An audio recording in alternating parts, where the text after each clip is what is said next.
নমস্কার বন্ধুরা, kitchen compost থেকে কিভাবে আমরা মাটি তৈরি করি, কিভাবে আমরা সার তৈরি করি, আমি সেটি বারবার দেখিয়েছি।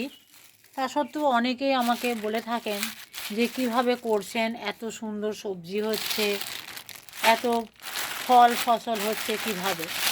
তো আমি অ্যাকচুয়ালি বাড়ির কোনো জিনিসটাই এখন আর ফেলি না। মানে এখন বলতে গেলে ছোটোবেলায় যে কথাটা শুনতাম যে লক্ষ্মী মেয়ে হয়ে থাকতে হবে, বিয়ের পরে যেটা শুনতাম লক্ষ্মী বউ হয়ে থাকতে হবে, এখন সংসারী হয়ে কিন্তু সত্যি সত্যি লক্ষ্মী হয়ে গেছি।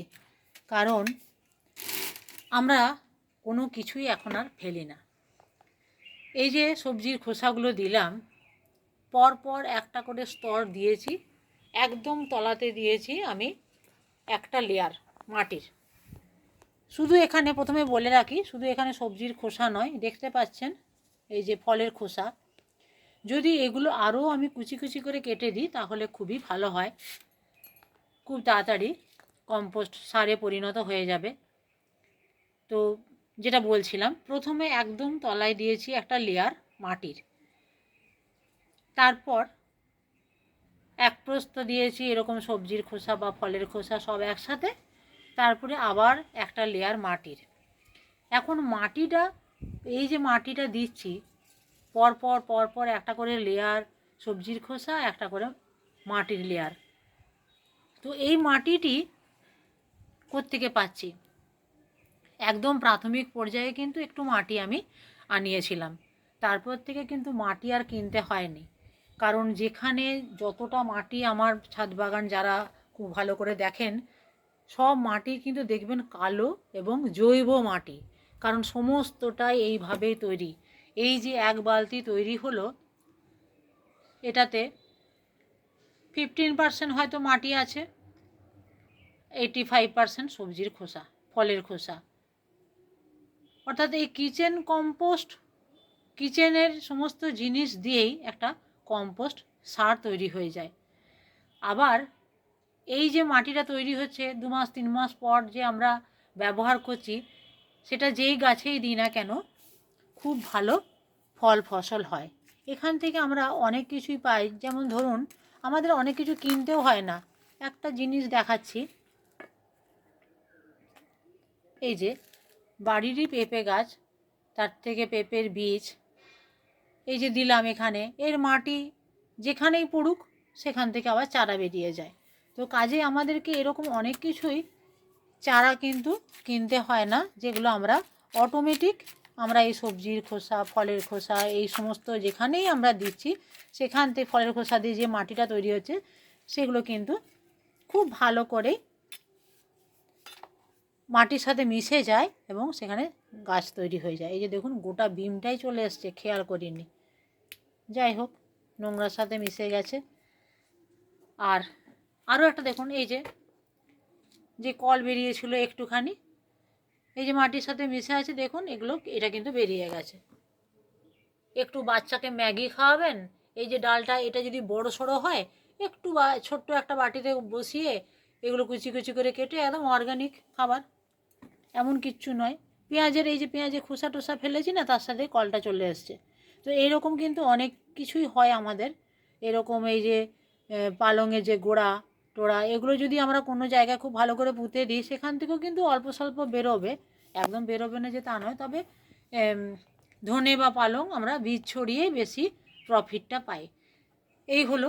আর এই যে এখানে একটা জিনিস দেখাচ্ছি দেখুন, বেথো শাক, যে এইটা কিন্তু, এই জিনিসটা কিন্তু আমার বাজার থেকে আনা হয়েছিল। এমনিতে বেথো শাক আমার এখন প্রচুর বেরিয়ে গেছে, ভাবতে পারবেন না এত বেরিয়েছে, আমি সেটাও দেখাচ্ছি।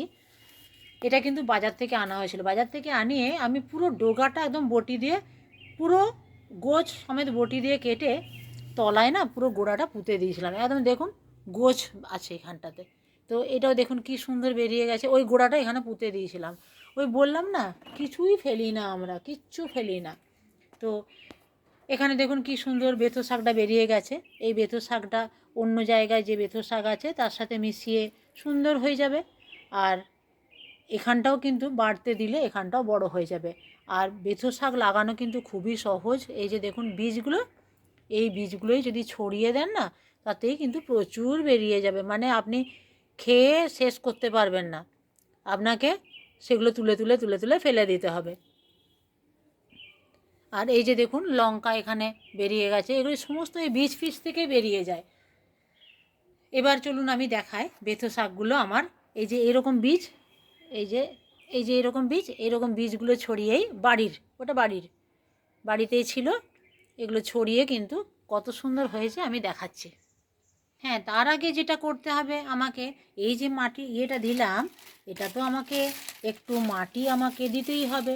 মাটি না দিলে কিন্তু এটা আমার তাড়াতাড়ি কম্পোস্ট সার হতে অসুবিধে হয়ে যাবে।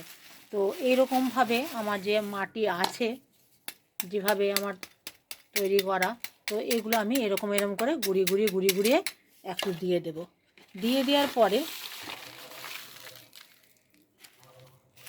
এই যে দেখুন টব থেকে পুরো তুলেছি। তো এইবারে দিলে এই তো ভর্তি হয়ে গেল। এটাকে ভর্তি করে আমি চাপা দিয়ে রেখে দেব।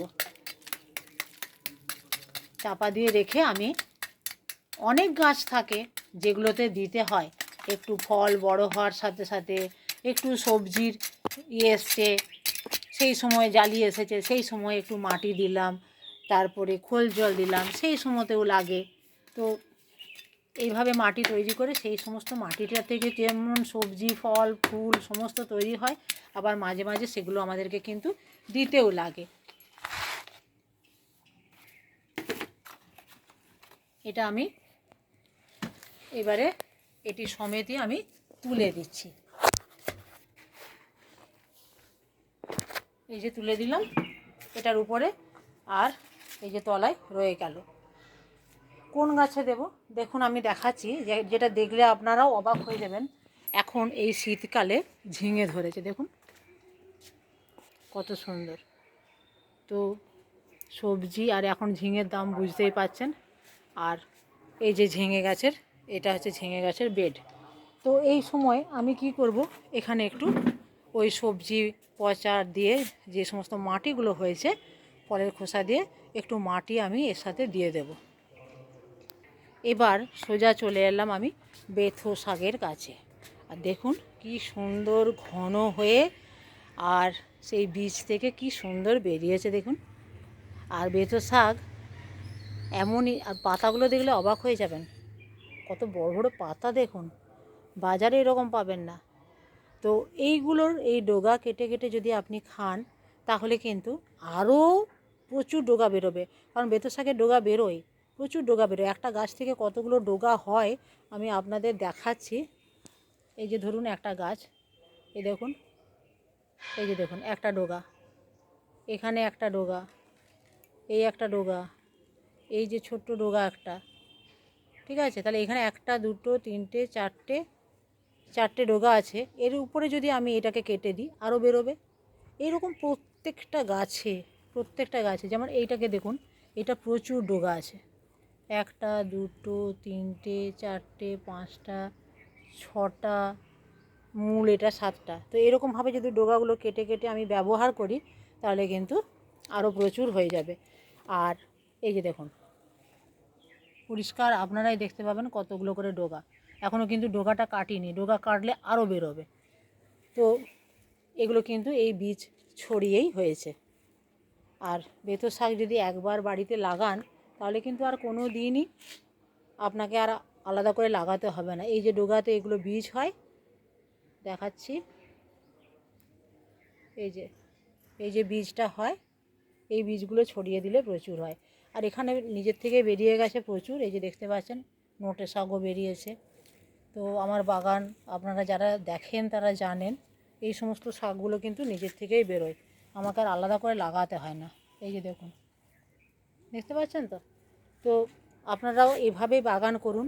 আর পাতাতে, যে কোনো পাতাতেই কিন্তু একটু পোকামাকড়ের আক্রমণ হতেই পারে। তো বাড়িতে একটু নিম পাতা জল ফুটিয়ে একবার যদি ছিটিয়ে দেন কিন্তু আর এই বেথো শাকের উপর আর দিতে হবে না, কারণ সেটাতে তো আর কেমিক্যাল ভেজাল কিছু নেই, নিম পাতাটা একদম অরিজিনাল। তো তাতেই যে কাজটা হবে, আর অন্তত এই শাকগুলোর উপরে আর কিচ্ছু ছড়াতে হবে না পোকামাকড় রোধ করার জন্য। সাধারণত বেথো শাকে খুব একটা হয় না, তবুও আমি দেখাচ্ছি কী রকম হয়। এই যে দেখুন, এই যে, তো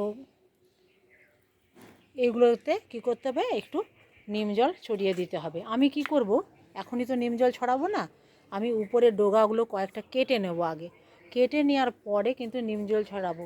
তার কারণ যে আরও অন্তত 7-8 দিন, 10 দিন, 15 দিন পরে আমি সেই শাকটা তুলব, তাতে আমার কোনো এফেক্ট হবে না। তো আপনারা এইভাবেই বাগান করুন, পুরোটা জৈব অর্গানিকভাবে করুন, যাতে আপনাদের যে গাছগুলো লাগাচ্ছেন তার থেকে অন্তত শুধু তো মানে কিনতে হচ্ছে না, শুধু সেই ব্যাপারটা নয়, যাতে তার থেকে উপকারটাও পান এবং টেস্ট পান সেই জিনিসের। তার জন্য আমি সবসময় বলবো যে অর্গ্যানিকভাবে আপনারা বাগান করুন। আজ রাখি, ভিডিওটি কেমন লাগলো অবশ্যই জানাবেন কমেন্টে। আর হ্যাঁ, চ্যানেলটি কিন্তু সাবস্ক্রাইব করতে ভুলবেন না।